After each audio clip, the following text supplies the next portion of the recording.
States and the Prime Minister of Japan.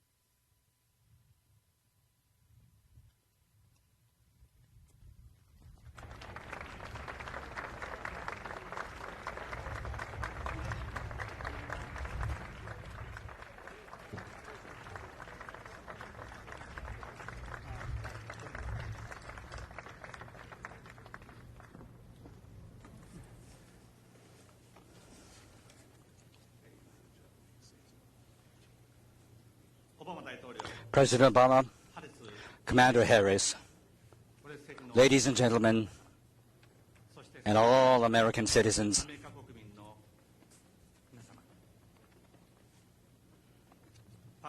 I stand here at Pearl Harbor as the Prime Minister of Japan.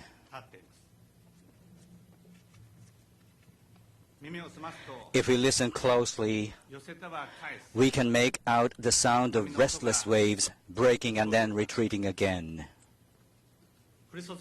A calm inlet of brilliant blue is radiant with the gentle sparkle of the warm sun.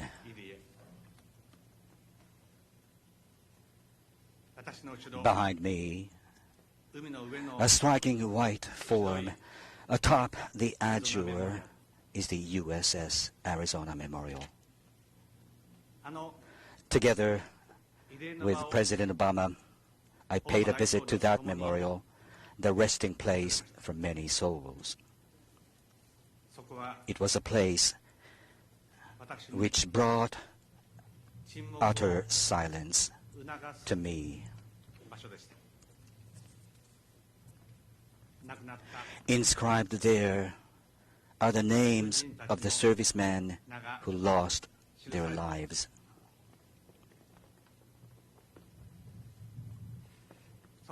Sailors and Marines hailing from California and New York, Michigan and Texas, and various other places, serving to uphold their noble duty of protecting the homeland they loved, lost their lives. Amidst searing flames that day when aerial bombing tore the USS Arizona in two.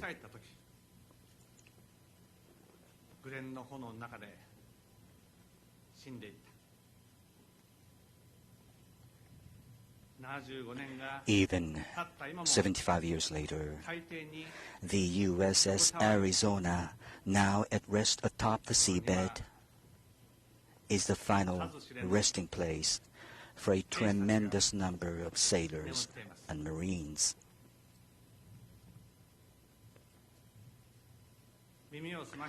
Listening again as I focus my senses, alongside the song of the breeze and the rumble of the rolling waves, I can almost discern the voices of those crewmen. Voices of lively conversations, upbeat and at ease on that day, on a Sunday morning.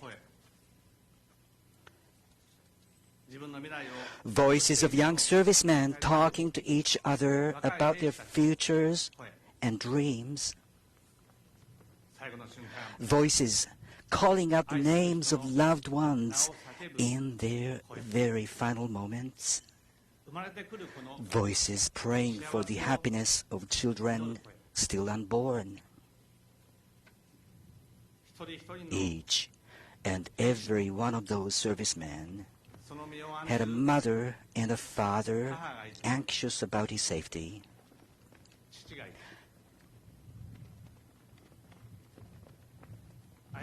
Many had wives and girlfriends they loved. And many must have had children they would have loved to watch grow up.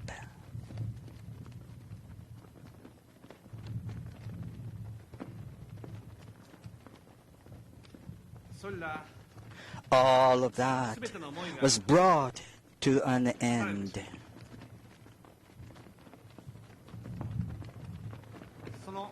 When I contemplate that solemn reality, I am rendered entirely speechless. Rest in peace, precious souls of the fallen.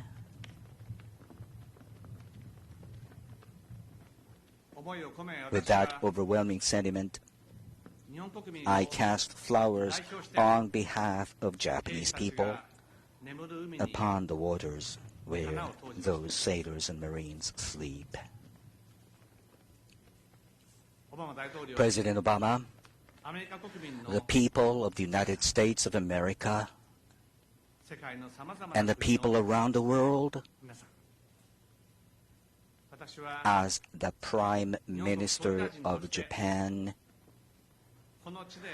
I offer my sincere and everlasting condolences to the souls of those who lost their lives here, as well as to the spirits of all the brave men and women whose lives were taken by a war that commenced in this very place, and also to the souls of the countless innocent people who became victims of the war.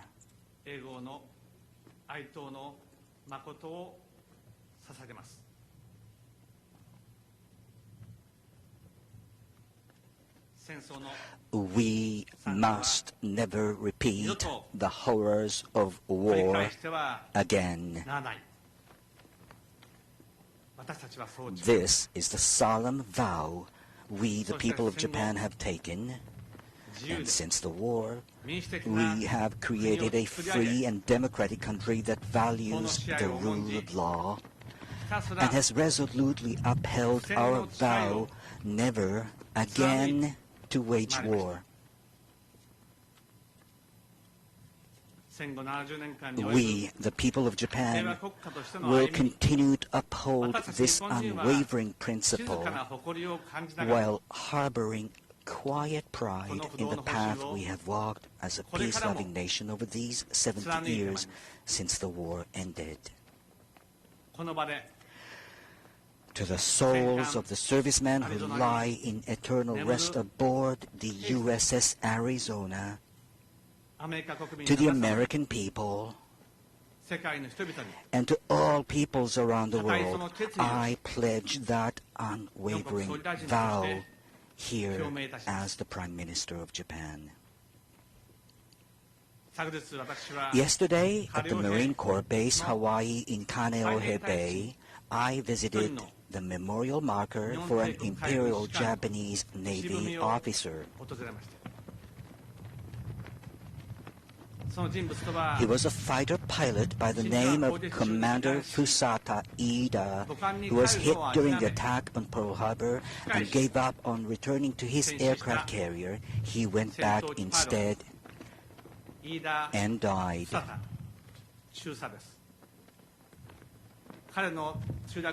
It was not Japanese who erected a marker at the site that Ida's fighter plane crashed. It was U.S. servicemen who had been on the receiving end of his attack. Applauding the bravery of the dead pilot, they erected this stone marker. On the marker, his rank at that time is inscribed Lieutenant, Imperial Japanese Navy, showing their respect toward a serviceman who gave his life for his country. The brave respect the brave.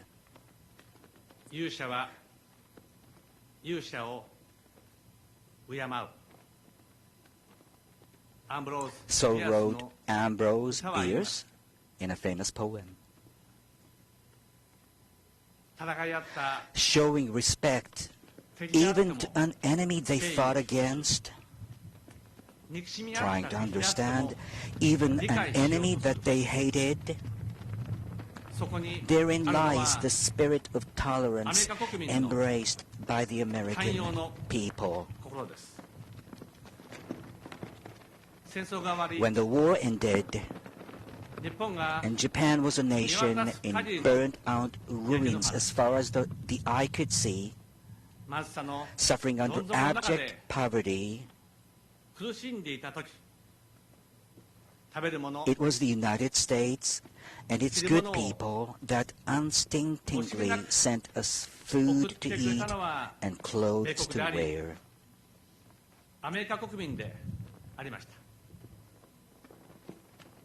The Japanese people managed to survive and make their way toward the future thanks to the sweaters and milk sent by the American people. And it was the United States that opened up the path for Japan to return to the international community once more after the war. Under the leadership of the United States, Japan, as a member of the free world, was able to enjoy peace and prosperity.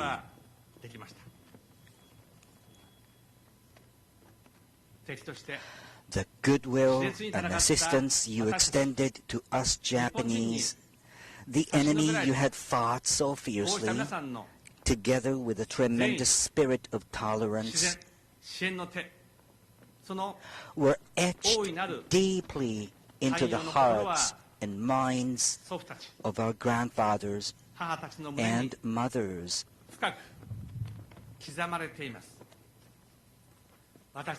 We also remember them. Our children and grandchildren will also continue to pass these memories down and never forget what you did for us. The words passed through my mind. Those words inscribed on the wall at the Lincoln Memorial in Washington, D.C., where I visited with President Obama.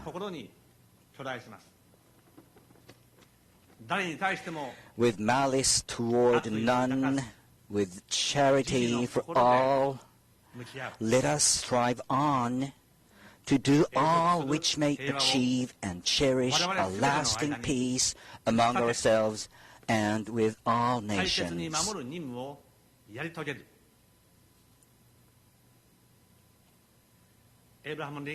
These are the words of President Abraham Lincoln.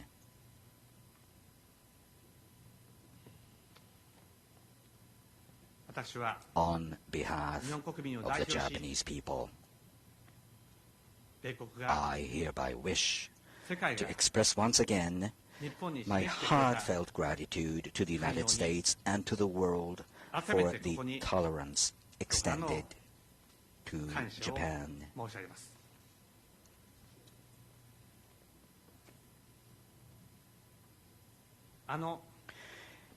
It has now been 75 years since that Pearl Harbor.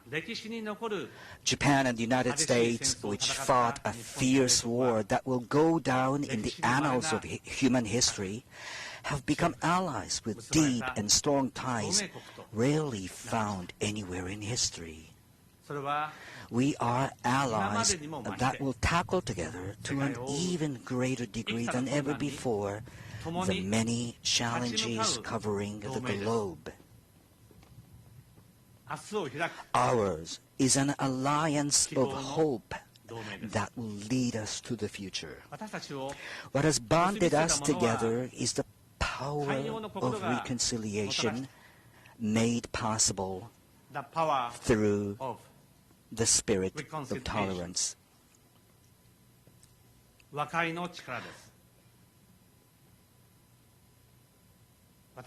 What I want to appeal to the people of the world here at Pearl Harbor, together with President Obama, is this power of reconciliation. Even today, The horrors of war have not been eradicated from the surface of the world. There is no end to the spiral where hatred creates hatred. The world needs the spirit of tolerance and the power of reconciliation now, and especially now. Japan and the United States, which have eradicated hatred and cultivated friendship and trust on the basis of common values, are now, and especially now, taking responsibility for appealing to the world about the importance of tolerance and the power of reconciliation. That is precisely why the Japan-U.S. alliance is an alliance of hope.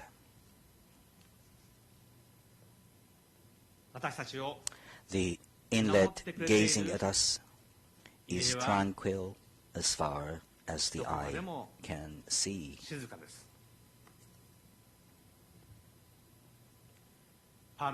Pearl Harbor. It is precisely this beautiful inlet, shimmering like pearls, that is a symbol of tolerance and reconciliation. It is my wish that our Japanese children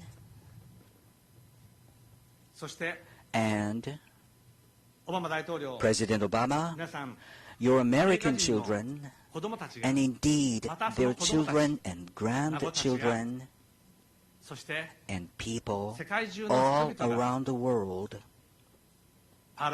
will continue to remember Pearl Harbor as the symbol of reconciliation. We will spare no efforts to continue our endeavors to make that wish a reality.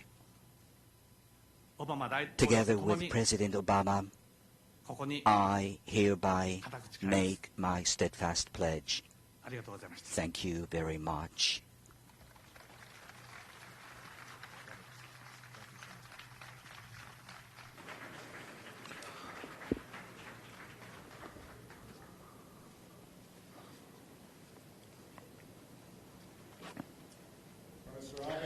Abe 首相、アメリカ国民を代表してお礼を申し上げます。本日、真珠湾に訪問され、ご親切な言葉を述べていただきありがとうございました。歴史的な訪問です。これは和解の力を示します。その米日韓の同盟の強さを物語ります。これは大事な教訓を教えてくれます。これはもう戦争の最も深い傷が癒され、友情と長きにわたる平和になれるということです。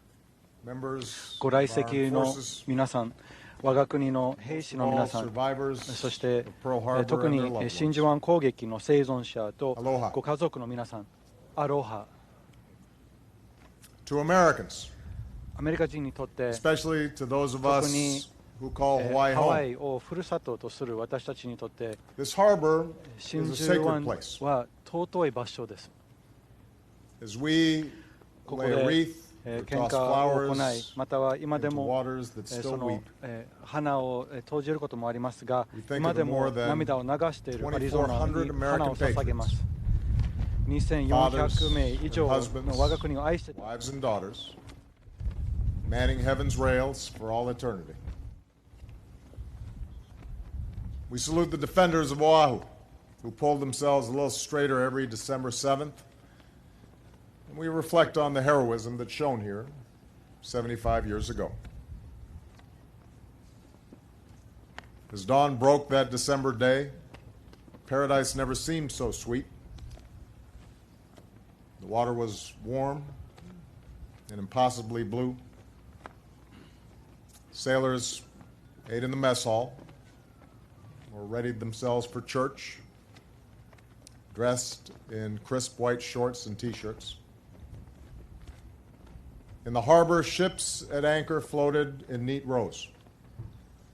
The California, the Maryland, and the Oklahoma, the Tennessee, the West Virginia, and the Nevada. On the deck of the Arizona, the Navy band was tuning up. That morning, the ranks on men's shoulders defined them less than the courage in their hearts. Across the island, Americans defended themselves however they could, firing training shells, working old bolt-action rifles. An African-American mess steward, who would typically be confined to cleaning duties, carried his commander to safety and then fired an anti-aircraft gun until he ran out of ammo. We honor Americans like Jim Downing, a gunner's mate, first class of the West Virginia. Before he raced to the harbor, his new bride pressed into his hand a verse of Scripture. The eternal God is thy refuge, and underneath are the everlasting arms. As Jim fought to save his ship, he simultaneously gathered the names of the fallen so that he could give closure to their families. He said, "It was just something you do." We remember Americans like Harry Pang, a fireman from Honolulu who, in the face of withering fire, worked to douse burning planes until he gave his last full measure of devotion. One of the only civilian firefighters ever to receive the Purple Heart. We salute Americans like Chief Petty Officer John Finn, who manned a .50 caliber machine gun for more than 2 hours and was wounded more than 20 times, earning him our nation's highest military decoration, the Medal of Honor. And it is here that we reflect on how war tests our most enduring values. How, even as Japanese Americans were deprived of their own liberty during the war, one of the most decorated military units in the history of the United States was the 442nd Infantry Regiment and its 100th Infantry Battalion, the Japanese-American Nisei. In that 442nd served my friend and proud Hawaiian Daniel Inouye, a man who was a senator from Hawaii for most of my life and with whom I would find myself proud to serve in the Senate chamber. A man who was not only the recipient of the Medal of Honor and the Presidential Medal of Freedom, but was one of the most distinguished statesmen of his generation as well.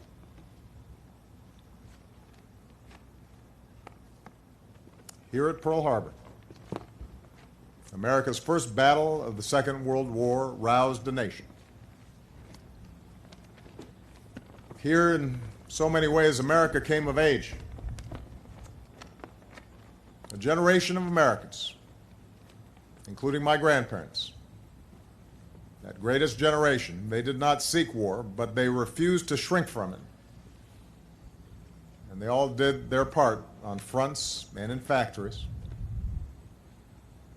And while 75 years later, the proud ranks of Pearl Harbor survivors have thinned with time, the bravery we recall here is forever etched in our national heart. I would ask all our Pearl Harbor and World War II veterans who are able to please stand or raise your hands, because a grateful nation thanks you.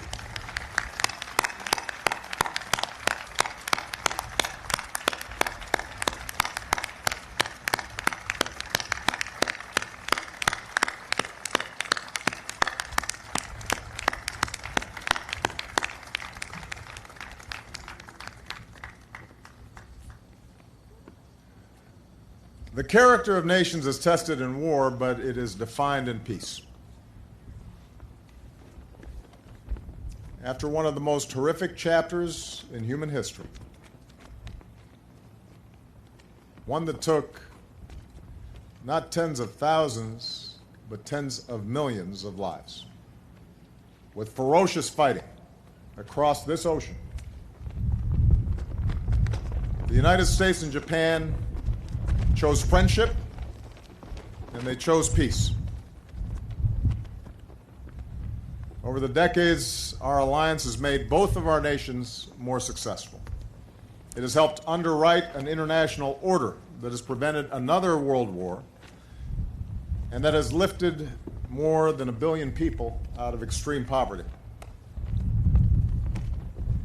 Today, the alliance between the United States and Japan, bound not only by shared interests but also rooted in common values, stands as the cornerstone of peace and stability in the Asia-Pacific and a force for progress around the globe. Our alliance has never been stronger. In good times and in bad, we are there for each other. Recall 5 years ago, when a wall of water bore down on Japan and reactors in Fukushima melted. America's men and women in uniform were there to help our Japanese friends. Across the globe, the United States and Japan worked shoulder to shoulder to strengthen the security of the Asia-Pacific and the world, turning back piracy, combating disease, slowing the spread of nuclear weapons, keeping the peace in war-torn lands. Earlier this year, near Pearl Harbor, Japan joined with 24 nations in the world's largest maritime military exercise. And that included our forces from U.S. Pacific Command, led by Admiral Harry Harris, the son of an American naval officer and a Japanese mother. Harry was born in Yokosuka, but you wouldn't know it from his Tennessee twang. Thank you, Harry, for your outstanding leadership.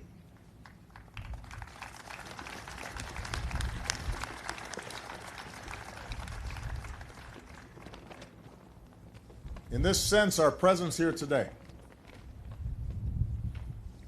the connections not just between our governments, but between our people, the presence of Prime Minister Abe here today, remind us of what is possible between nations and between peoples. Wars can end. The most bitter of adversaries can become the strongest of allies. The fruits of peace always outweigh the plunder of war. This is the enduring truth of this hallowed harbor.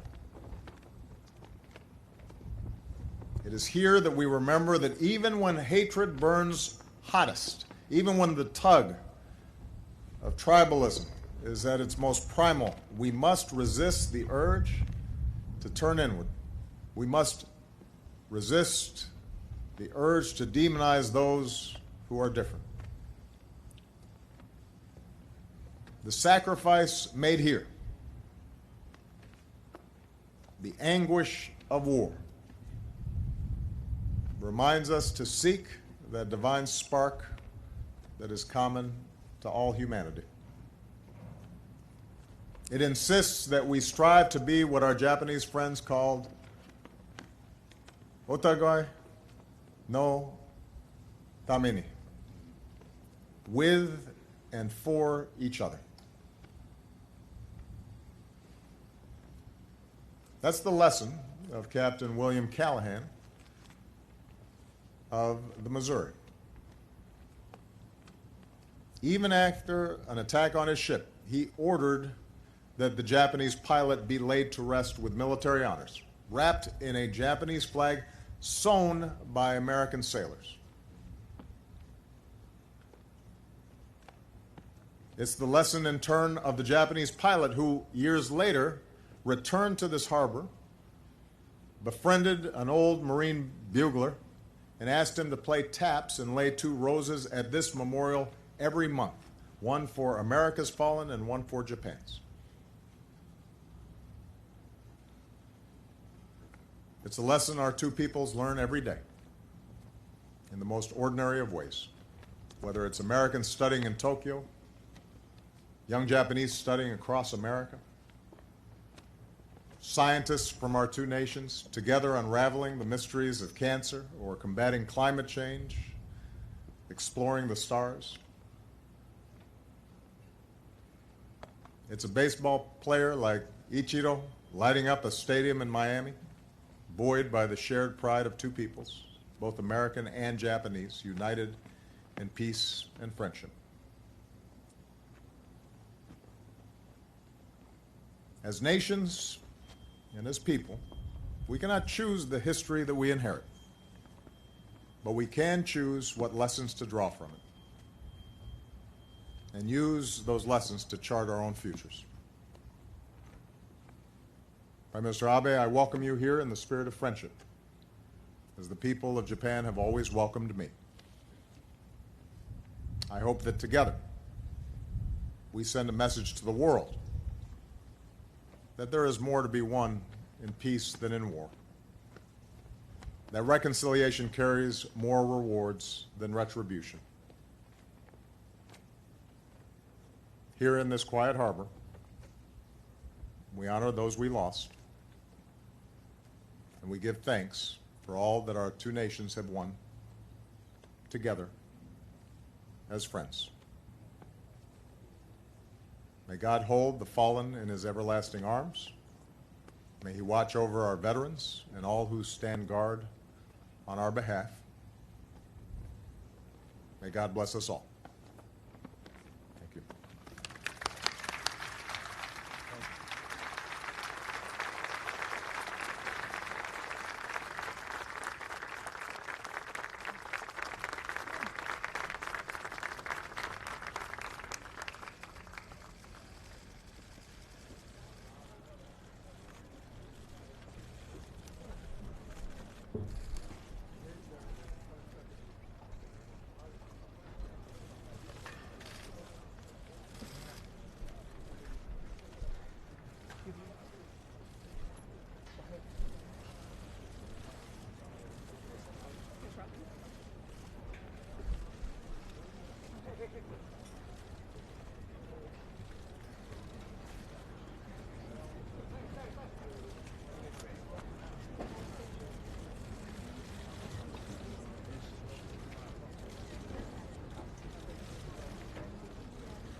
左にいる、左離れてる。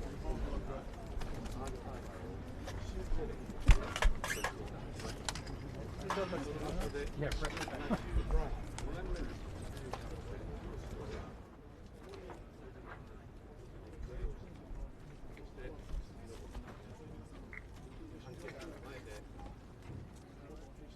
日